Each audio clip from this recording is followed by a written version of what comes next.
给我吧。 Ni hao para senior, balik lagi bersama Bang Day nih cuy. Bagaimana kabarnya hari ini? Semoga selalu dalam keadaan sehat ya cuy. Di chapter sebelumnya, Suechi, Shushu, dan Wenmin datang ke lembah Fenxiang buat minta informasi tentang Dewa Binatang. Sampai sana emang disambut sih, tapi lama-lama Yun Yilan malah kayak mojokin Suechi gara-gara tombak S9 beku Sang Guanze hilang. Tapi yang paling seneng ya Lee Sun. Akhirnya dia bisa jalan bareng lagi sama lu Suechi. Ya udahlah kalau gitu, kita lanjut aja ke chapter 190 ya. Langsung aja kita gas ke alur ceritanya.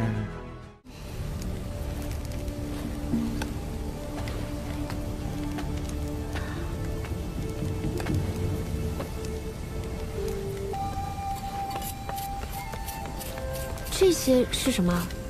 盐巴调料，老毛病了，走哪儿都带着。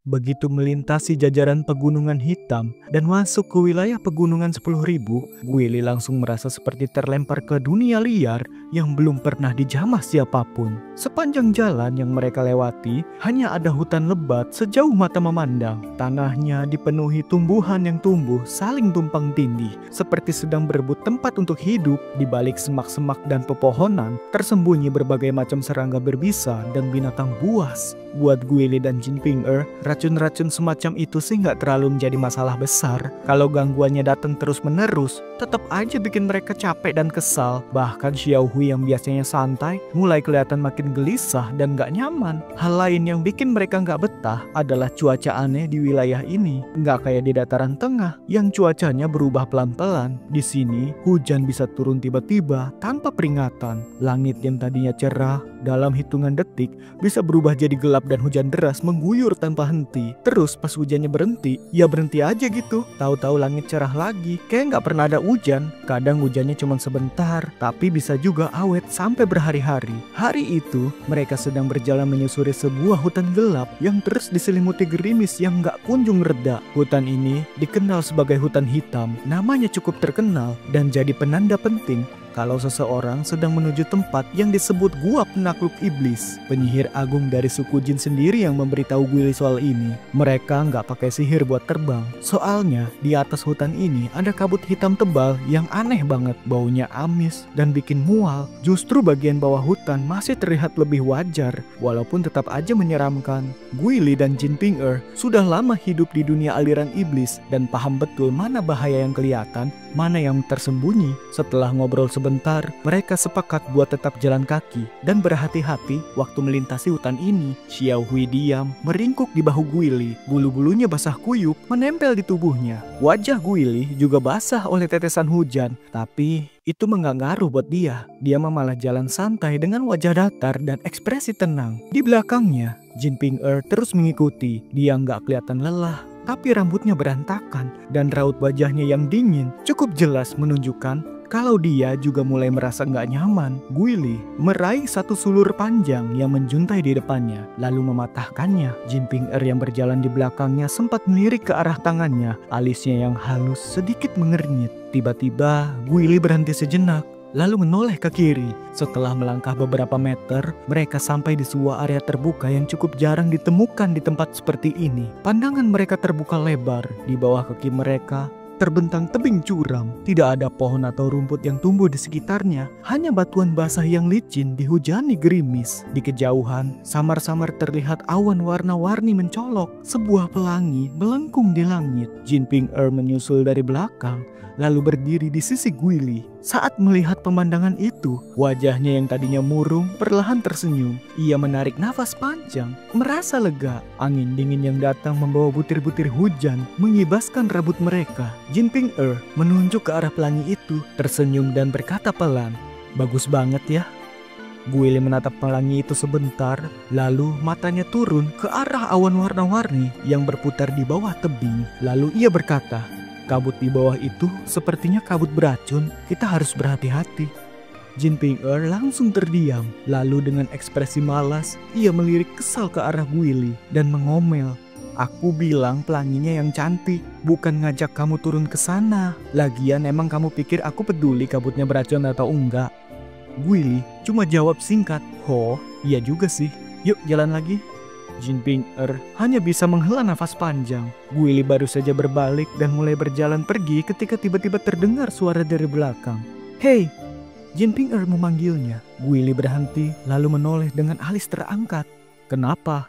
Jin Ping-er belum menyusul. Ia masih berdiri di tepi tebing. Angin bertiup pelan, membuat gaunnya yang berwarna kuning muda berkibar lembut. Ia berdiri di sana dengan tenang. Senyum manis menghiasi wajah cantiknya. Tatapannya hangat saat menatap Gu Ili. Dengan suara lembut dan nada menggoda, ia bertanya, "Tuan muda, menurutmu siapa yang lebih cantik? Aku atau pelangi itu?"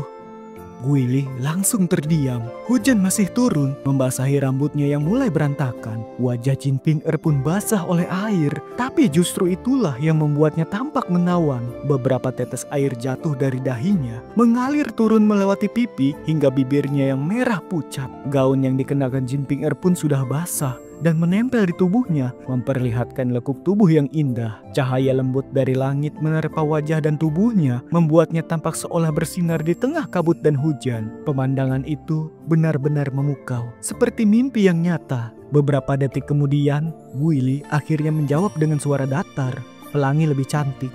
Terdengar suara pecahan batu. Di tempat Jin Ping-er berdiri, dia tetap berdiri di sana. Di tengah hujan dan angin, menggigit bibirnya pelan, menatap Gu Ili dengan kesal. Gu Ili hanya tersenyum kecil, lalu berbalik dan kembali melanjutkan perjalanan seolah tidak terjadi apa-apa. Angin dan hujan kembali menyelimuti mereka, membuat suasana hutan hitam jadi makin suram dan dingin. Langit jauh di atas pegunungan 10.000 pun kini tampak sepenuhnya kelabu.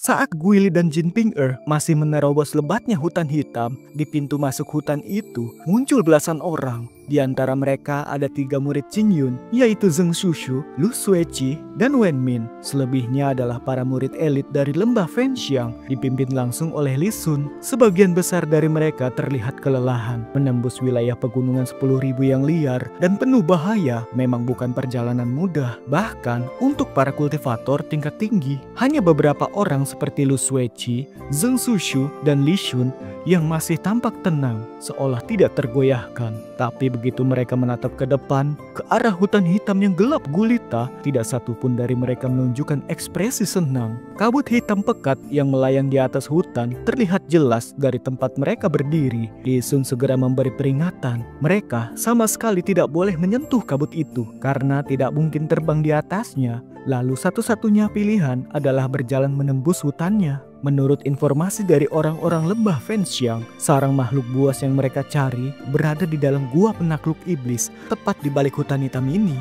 Lu Sueqi sosoknya terlihat tenang dan dingin seperti biasa. Sepanjang perjalanan, tidak ada yang tahu apa yang sebenarnya ada di dalam pikirannya. Tiba-tiba, Li Sun menoleh ke arah Zheng Shushu dan bertanya pelan, Senior Zheng, menurutmu adik junior lu dari tadi diam terus. Kenapa ya? Dia lagi mikirin apa sih? Zheng Shushu cuma meliriknya sebentar. Ekspresinya sempat menunjukkan ketidaksukaan, tapi dengan cepat berubah menjadi senyum sopan. Lalu ia berkata, "Kakak senior Li, sepertinya kau bertanya dengan orang yang salah deh."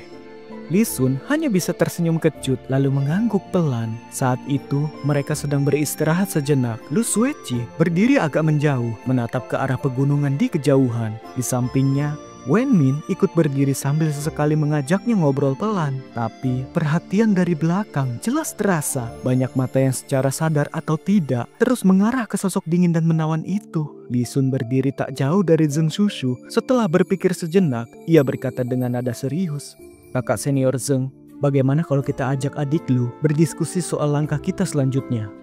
Zheng Shushu mengangguk setuju lalu berkata, "Kurasa kau benar."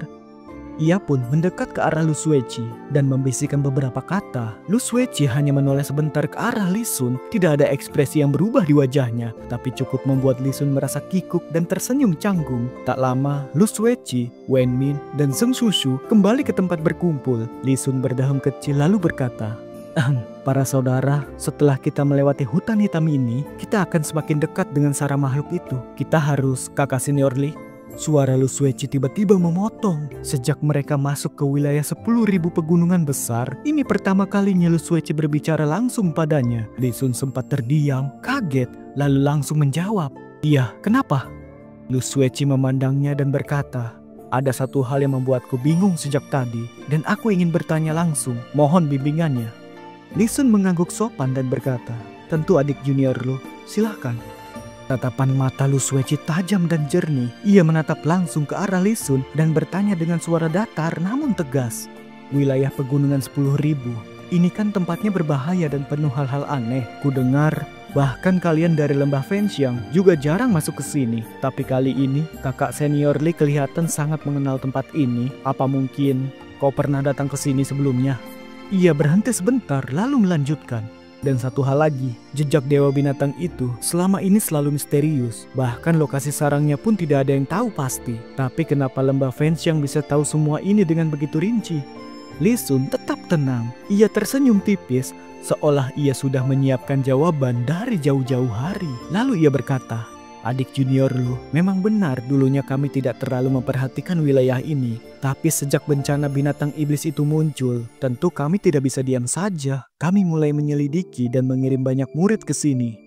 Zhong Shushu dan Lu Sueci saling berpandangan. Kedua keningnya mengernyit. Meski penjelasan Li Sun terdengar masuk akal, tapi tetap saja ada sesuatu yang terasa janggal. Tapi karena Li Sun sudah berbicara begitu meyakinkan, mereka pun tidak bisa langsung menyanggah. Akhirnya mereka memilih diam. Melihat Lu Sueci tidak membantah lagi, Li Sun segera mengambil kesempatan untuk mulai menjelaskan hal-hal penting tentang hutan hitam ini. Banyak pantangan dan bahaya tersembunyi yang perlu diwaspadai. Zhong Shushu mendengarkan dengan penuh perhatian. Jelas dia terlihat benar-benar dapat banyak informasi baru yang belum pernah ia dengar sebelumnya. Ia terus mengangguk sambil sesekali bertanya, terlihat sangat antusias. Tapi tidak dengan Lu Sueci.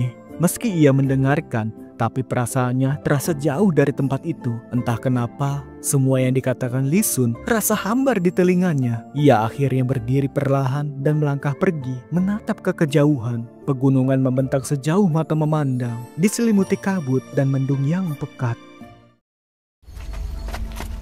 你天资过人，但这样没日没夜的苦修，身子如何经受得住啊？师姐，有什么事吗？ Cerita beralih ke Gunung Cinyun, puncak bambu besar. Di pagi hari, para murid dari puncak bambu besar masih tertidur, belum ada yang beraktivitas. Tapi dari aula keheningan terdengar suara langkah kaki yang pelan dan mantap. Tidak lama kemudian, Tian Buyi muncul. Kali ini ia tidak seperti biasanya. Kalau biasanya terlihat santai, kali ini ia muncul pagi-pagi dengan pakaian rapih dan wajah serius. Dalam cahaya fajar yang lembut, raut wajahnya yang bulat terlihat tegang. Alisnya mengerut, matanya penuh kecemasan, seolah pikirannya dipenuhi kekhawatiran yang berat. Di belakangnya, Suru, istrinya, juga ikut keluar. Wajahnya tidak kalah cemas. Begitu keluar dari aula keheningan, Suru memandang ke arah kediaman para murid. Lalu dengan suara pelan dan ragu, ia berkata, Buyi, menurutku ini belum waktunya. Bagaimana kalau kita tunggu sedikit lebih lama? Wajah Tian Buyi terlihat tenang. Ia tetap mengerutkan alisnya, lalu berkata, ini nggak bisa ditunda lagi. Sejak kita pulang dari aula leluhur, kondisi kakak senior Dao Xuan semakin hari semakin parah. Kemarin, aku dengar kabar dari puncak Tongtian. Dia sampai menyerang Fan Yuan dan Xiao Yichai waktu mereka mencoba membujuknya. Suru kaget lalu berkata, apa? Ketua sekte sampai menyerang mereka? Terus, gimana keadaan mereka? Apa mereka terluka? Tian Buyi menghela nafas lalu berkata, jelas terluka. Katanya sih, awalnya kakak senior Dao Xuan masih bisa diajak bicara. Tapi tiba-tiba entah kenapa, dia marah besar dan langsung menebas Fan Yuan sampai terluka parah. Untungnya, Xiao Yichai itu cukup gesit, jadi berhasil lolos tanpa cedera. Suru terdiam, lalu mengernyitkan dahi dan berkata, Xiao Yichai nggak kenapa-napa. Tian Buyi mengangguk dan berkata, anak itu memang cerdas. Dia udah lama ngikut Dao Xuan, jadi mungkin dia bisa lihat tanda-tanda bahaya lebih dulu. Untungnya dia cepat bertindak, masih sempat menolong Fan Yuan. Kalau enggak, bisa-bisa nyawa temannya melayang. Wajah Suru berubah-ubah, tampak gelisah. Akhirnya ia berkata pelan, kalau kakak senior Dao Xuan sampai kayak gitu, kenapa kamu masih mau nemuin dia? Tian Buyi menarik nafas panjang lalu berkata, orang lain boleh nggak ngerti, tapi masa kamu juga nggak tahu kenapa aku harus pergi? Ia terdiam sebentar lalu lanjut dengan suara berat. Waktu perang besar melawan binatang iblis itu, kita semua dengar sendiri apa yang dikatakan Dewa Binatang kepada kakak senior kan? Suru menunduk, suaranya nyaris berbisik. Kalau kata-kata iblis itu memang benar, berarti ketua sekte sekarang sudah dirasuki iblis hati. Kita nggak tahu apa yang ada di pikirannya. Ilmu kultivasinya jauh di atas kita. Aku takut kalau kamu pergi sendirian. Kalimatnya langsung terputus. Tian Buyi menatapnya dan berkata dengan suara tenang, "Jangan khawatir, hari ini memang Xiao Yichai mengundang semua kepala puncak buat rapat di aula kristal. Aku cuma mau berangkat lebih dulu dan lihat kondisi kakak senior." Suru mengangguk, tapi wajahnya tetap dipenuhi rasa khawatir. Tian Buyi terdiam, lalu menatap istrinya dalam-dalam. Perlahan, ia meraih tangan Suru dan menggenggamnya dengan hangat, lalu berkata, "Kau adalah istriku seumur hidup. Aku tahu persis apa yang kau rasakan. Dengan kepedulianmu ini, bahkan kalau aku kenapa-kenapa, aku sudah merasa cukup. Jangan ngomong yang aneh-aneh." Wajah Suru langsung berubah tegas. Ia mengernyit dan memotong cepat. Tian Buyi mengangguk pelan, terdiam sejenak sebelum akhirnya bicara dengan suara berat. Sejak guru besar Qing Ye meninggalkan peringatan di batu warisan, semua ketua sekte sebelumnya sudah berkali-kali mengingatkan kalau pedang Zuxian itu nggak boleh dipakai sembarangan. Dan sekarang, semua hal aneh terjadi pada kakak senior Dao Xuan. Bukankah itu sama persis yang diramalkan para pendahulu kita? Suru menunduk, diam tanpa sepatah kata. Tian Buyi menatap langit pagi yang perlahan mulai cerah, lalu melanjutkan. "Selama ini, Dao Xuan memimpin sekte kita dengan kerja keras. Dia membangun kembali nama besar Qingyun, bahkan sampai diakui sebagai pemimpin jalan kebenaran. Dulu aku sempat mikir, meskipun kakak senior Wan yang duduk di kursi ketua sekte, belum tentu dia bisa sebaik Dao Xuan." Tubuh Suru bergetar, ia lalu berbisik, "Buyi." Lalu Tian Buyi melanjutkan, "Selama bertahun-tahun, diam-diam aku tetap memberi penghormatan pada arwah kakak senior Wan. Tapi pada Dao Xuan, jujur saja, makin kesini, aku makin hormat sama dia. Dalam urusan memimpin, aku nggak bisa ngomong apa-apa. Bahkan 10 tahun lalu, waktu dia menebas Xiao Qi dengan pedang Zuxian." "Buyi, cukup!" Suru tiba-tiba memotong, matanya memerah saat memandang suaminya. Wajah Tian Buyi tampak kaku. Ia mencoba tersenyum, tapi senyum itu kosong. Tidak ada kebahagiaan, hanya luka yang belum sembuh. Tian Buyi kembali menatap ke arah puncak Tongtian. Beberapa saat kemudian, Suru berkata, "Kalau memang kau sudah yakin, biarkan aku ikut menemanimu menemui kakak senior Dao Xuan." Tian Buyi menggeleng pelan dan berkata, "Tidak perlu, kalau orangnya terlalu banyak justru makin sulit bicara. Kakak senior Dao Xuan jadi seperti ini, semuanya demi dunia dan Qingyun. Aku nggak bisa diam aja, aku harus lihat langsung. Siapa tahu masih ada jalan untuk menyadarkannya. Kuharap dia masih bisa keluar dari amarahnya, tapi kalau tidak..." Ucapannya terhenti. Suru memandangnya, lalu tersenyum. Ekspresi murung di wajahnya perlahan berubah lembut, penuh kasih. Lalu ia berkata, "Sudah, nggak usah dilanjutkan." Setelah bertahun-tahun bersama, Tian Buyi tahu persis apa arti tatapan itu. Ia memandangi istrinya dalam-dalam, lalu mengangguk pelan. Tidak lama kemudian, ia berbalik. Dari balik lengan bajunya yang longgar, cahaya merah mulai berpendar. Pedang abadi api merah bersiap dilepaskan. Saat Tian Buyi hampir terbang pergi, tiba-tiba terdengar suara lembut memanggilnya dari belakang. "Buyi." Suara itu penuh dengan perasaan. Panggilan sederhana itu terasa begitu dalam, seolah membawa semua cinta dan kekhawatiran yang selama ini tertahan. Tian Buyi menoleh. Ia melihat wajah Suru yang tampak berat melepas kepergiannya. Di matanya, air matanya mulai berkilau. Tian Buyi hanya tersenyum. Ia mengangkat tangan, melambaikan pelan. Bibirnya sempat bergerak, seolah ingin mengatakan sesuatu, tapi ia urungkan. Ia kembali berbalik, lalu mengarahkan pedang api merah. Dalam sekejap, tubuhnya melesat ke langit. Cahaya merah itu melesat cepat menembus langit, membelah kabut dan awan. Sosok Tian Buyi terbang menjauh, hingga akhirnya benar-benar hilang dari pandangan. Suru berdiri sendirian, diam tidak bergerak, dan terus menatap langit. 只怕比老齐好多了。怎么会扯到小凡？当年刘伯山雨夜，他不是陪着…… Baiklah teman-teman, sampai juga di akhir cerita. Terima kasih untuk teman-teman yang sudah nonton sampai selesai. Like bila kalian suka dengan Jade Dinasti.